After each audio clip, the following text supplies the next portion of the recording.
मेरे साथ बोलिए, भारत माता की।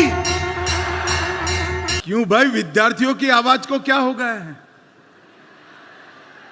इतनी युवा अवस्था में आप ऐसी आवाज निकालोगे? ये 55 के 55 स्थान पर इंदौर से आवाज पहुंचनी चाहिए। दोनों हाथ उठाइए, उठाइए दोनों हाथ और मुट्ठी भींचकर प्रचंड आवाज से बोलिए, भारत माता की, भारत माता की। एक पेड़ मां के नाम, एक वृक्ष मां के नाम, एक कार्यक्रम के तहत एक ही दिन में एक ही नगर में 11 लाख से अधिक वृक्ष बोने का विश्व रिकॉर्ड आज इंदौर बनाने जा रहा है।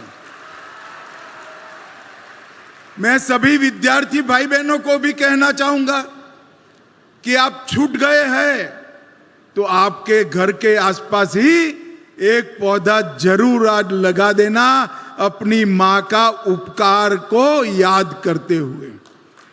भाइयों बहनों, और आज दूसरा, प्रधानमंत्री college of excellence Madhya Pradesh भर में 55 कॉलेजों को आज प्रधानमंत्री कॉलेज ऑफ एक्सीलेंस के सारे पैरामीटर समाप्त कर बच्चों के लिए खुला करने का काम भी आज यहां पर हो रहा है।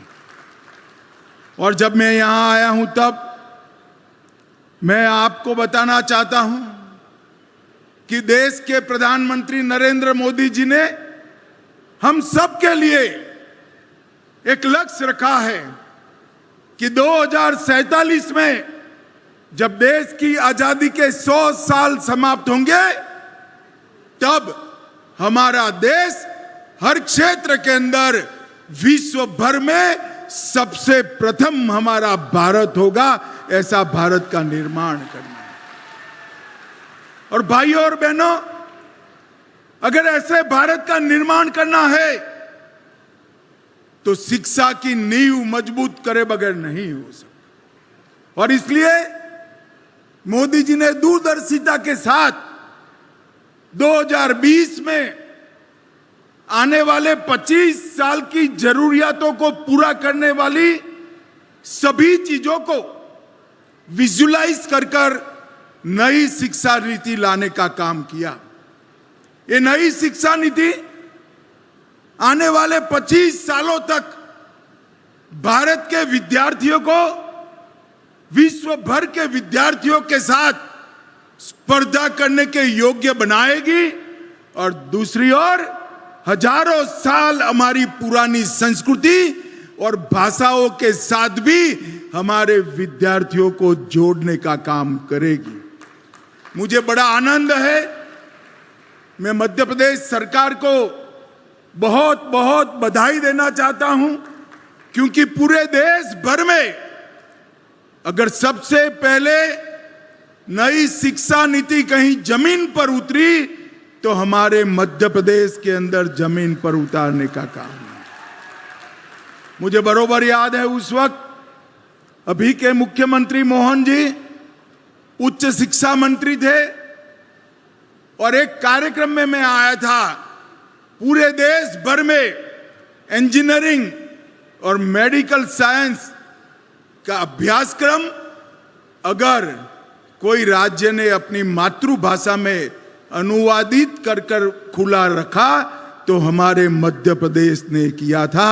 इससे बहुत सारे गरीब बच्चों को मातृभाषा में उच्च शिक्षा, मेडिकल साइंस और इंजीनियरिंग का ज्ञान लेने का फायदा मिला है। आज लगभग 500 करोड़ रुपए की लागत से ये प्रधानमंत्री कॉलेज ऑफ एक्सीलेंस का जो शुभारंभ हो रहा है वो सिर्फ नाम बदलने का कार्यक्रम नहीं है। इसके पैरामीटर्स, इसके क्राइटेरिया तय है।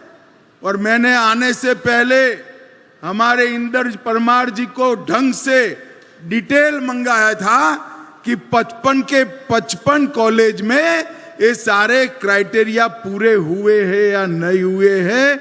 मैं आज मोहन जी और इंदर परमार जी को अभिनंदन देना चाहता हूं कि सभी 55 कॉलेज प्रधानमंत्री कॉलेज ऑफ एक्सीलेंस का दर्जा प्राप्त करने के योग्य बने हैं।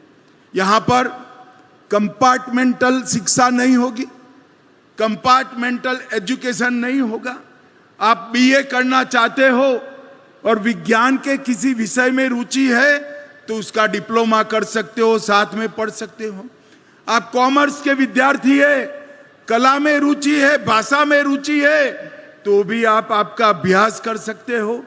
और आप कॉमर्स के विद्यार्थी है, कोई टेक्नोलॉजी के अंदर रुचि है, तो भी आपकी रुचि के अनुसार डिप्लोमा कोर्स आप कर सकते हो। ये बहुत सुंदर एक चैप्टर जो हमारी नई शिक्षा नीति का था, मध्य प्रदेश आज उसको जमीन पर उतारा है।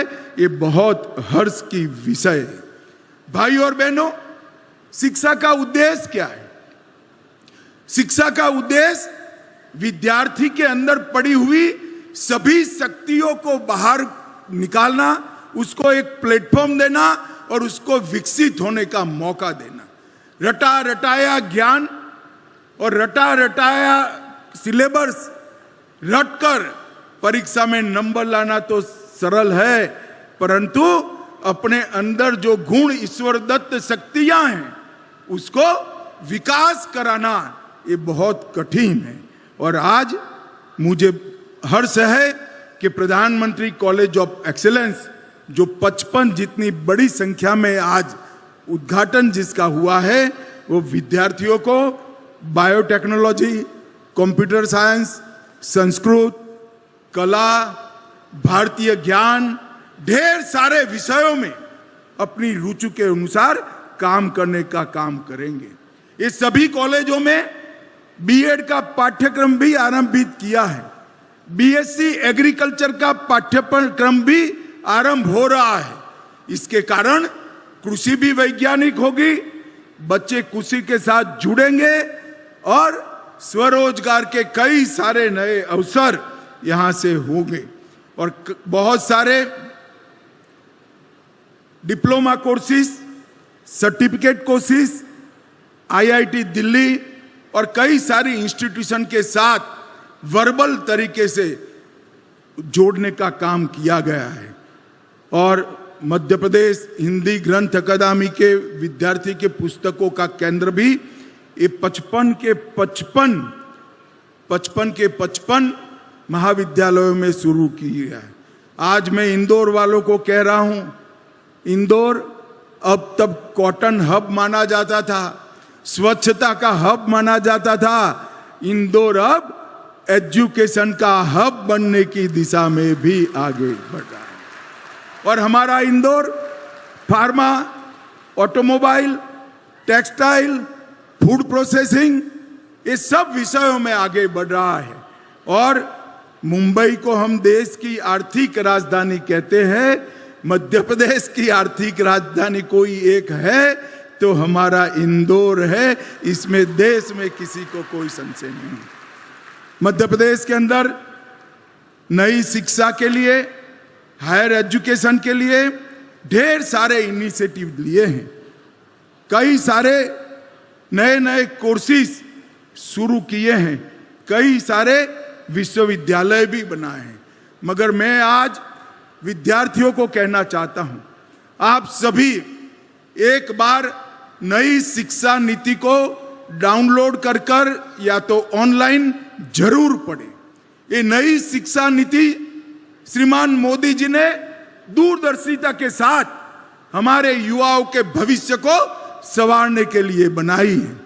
बच्चों को यहाँ सिलेबस ऑफ एकेडमिक्स के साथ साथ सिलेबस ऑफ लाइफ भी सिखाया जाएगा और जीवन में आप आगे बढ़ पाओ, इसकी व्यवस्था की। भारतीय शिक्षा व्यवस्था में ये नए शिक्षा नीति से क्वांटिटी से हटकर क्वालिटी पर फोकस करने का काम किया है।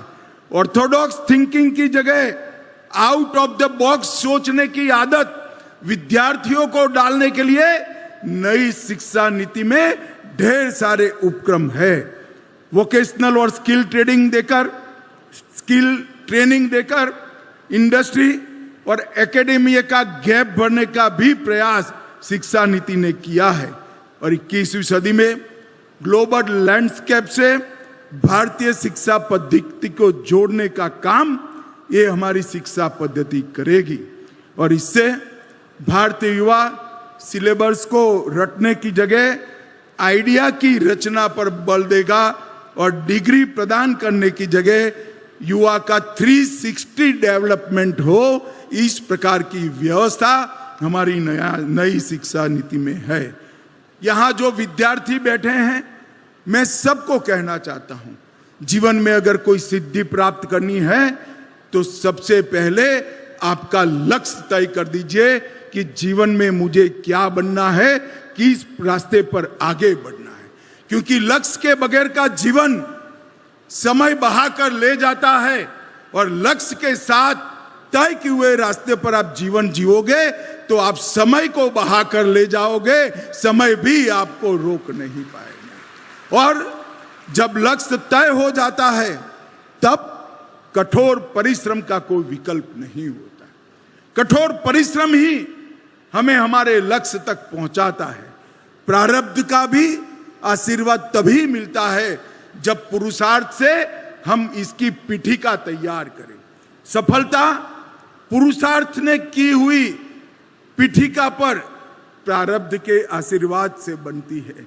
इसलिए मैं आप सबको कहना चाहता हूं कि जीवन का एक लक्ष्य तय कर एक रास्ता तय कर कठोर परिश्रम करने का लक्ष्य आज से ही तय कीजिए। आज की पीढ़ी इंटरनेट की पीढ़ी है, आर्टिफिशियल इंटेलिजेंस की पीढ़ी है, डेटा एनालिटिक की पीढ़ी है और इसीलिए नई शिक्षा नीति में प्रैक्टिकल ज्ञान, स्किल डेवलपमेंट, वोकेशनल ट्रेनिंग और कई सारे वर्टिकल्स का आपके लिए प्रावधान किया गया है। मित्रों, 2047 में भारत जरूर विश्व में सर्वप्रथम बनने वाला है। मोदी जी ने हमारे सामने आजादी की शताब्दी का लक्ष्य रखा है। हम मंच पर जो बैठे हैं इसमें से बहुत कम लोग 2047 में होंगे, मगर मेरे सामने हैं वो सारे बच्चे 2047 में देश के नागरिक हैं। 2047 में भारत को महान बनाने का जो लक्ष्य रखा गया है वो आपके लिए है। आप वो दिन देखोगे कि पूरी दुनिया में हर क्षेत्र के अंदर भारत महान होगा और इसकी नींव डालने का काम हमारी नई शिक्षा नीति करेगी। आज जो प्रधानमंत्री एक्सेलेंस कॉलेज बनाए गए हैं वो करेंगे। मैं आपके सुनहरे भविष्य के लिए आप सभी को बहुत बहुत शुभकामनाएं देता हूं और इंदौर वासियों को भी 11 लाख पेड़ एक ही दिन पर मां और धरती मां का ऋण उतारने के लिए आपने लगाए हैं। बहुत बहुत धन्यवाद, शुभकामनाएं। भारत माता की जय। बहुत बहुत धन्यवाद।